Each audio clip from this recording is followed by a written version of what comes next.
Bismillahirrahmanirrahim. I am Dr. Junaid Rashid. I am Professor of Pediatrics at Children's Hospital, Lahore.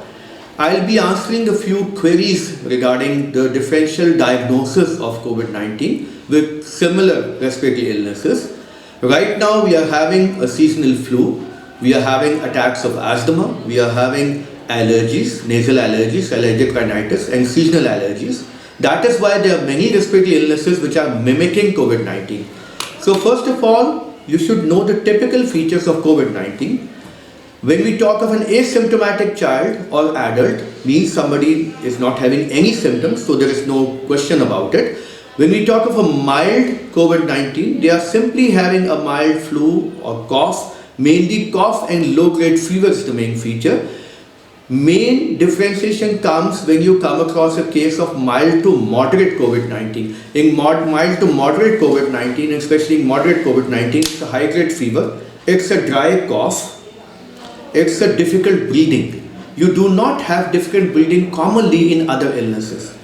Number one. Number two, regarding the distaste or regarding the loss of taste or smell, it should be a new loss of taste and smell, because in cases of allergic rhinitis, you might not be having a good smell before as well. And in case the child or an adult is a mouth breather, he might not be having a good taste, might be having taste problems before as well.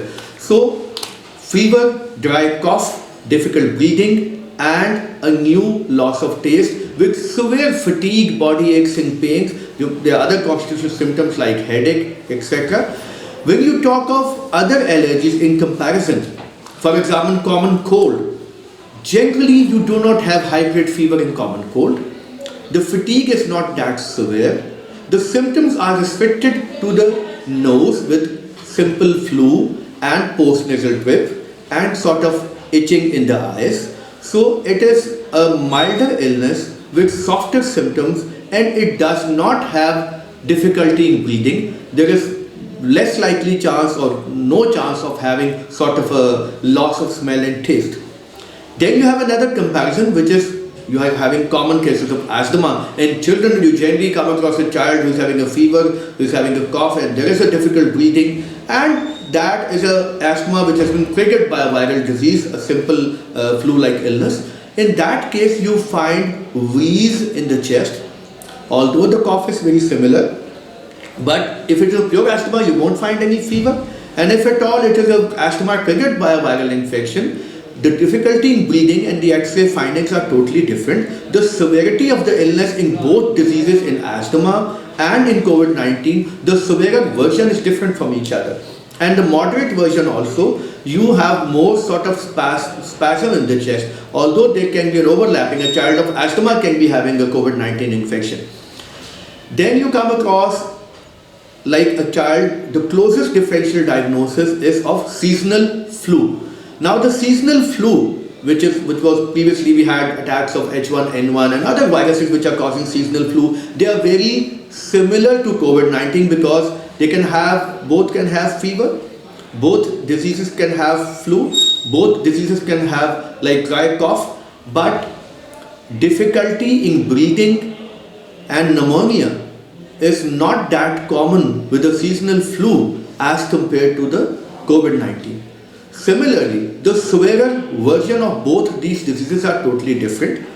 Also, regarding the speed of transmission, in case of COVID-19, the speed of transmission is slightly slow, 3 to 5 days or even beyond 5 days, while in case of influenza, it's a quick transmission among all the family members, and you will come across multiple family members being affected in a small span of time. Similarly, serial intervals, like one patient being followed by another one, it is more in COVID-19 as compared to seasonal influenza. And although the CBC might be similar, you might be having leukopenia, you might be having a mild thrombocytopenia, but the severe version is once again different. So if you have a seasonal flu and the symptoms are very close to COVID-19, so screening should never be ignored. You should always have a higher index of suspicion. We cannot clinically totally rule out any respiratory illness if you are having similar cases around in the family. So during endemics, my message should not be taken like this, that you will not go for screening or you should be overconfident. we have to go for more screenings, we have to suspect more, but clinically one can differentiate between them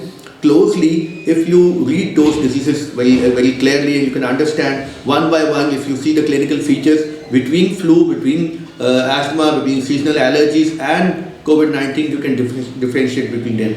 Regarding flu vaccine, the healthcare worker professional should know that flu vaccine will not cover COVID-19, but flu vaccine, if covers seasonal influenza, will reduce the burden of respiratory illness in the society and undemanded or injudicious panic which is going on because of multiple respiratory illnesses. And regarding the use of mask, I think recently, although WHO in August they gave a guideline of masks to be used beyond 5 years in children, but I think because seasonal influenza and common flu is going on in the community, children beyond 2 years should be wearing a mask, especially those who are symptomatic, because spread of any respiratory illness will create a burden of respiratory illnesses overall in the society. So wearing masks, hand washing, sanitizers, this technique will help many other viruses to spread, and they will prevent many other viruses to be spreading in the community. Last of all, regarding the isolation, in COVID-19, the isolation should be from the start of illness to 10 days from the start of illness. The patient should be isolated, generally 10 days.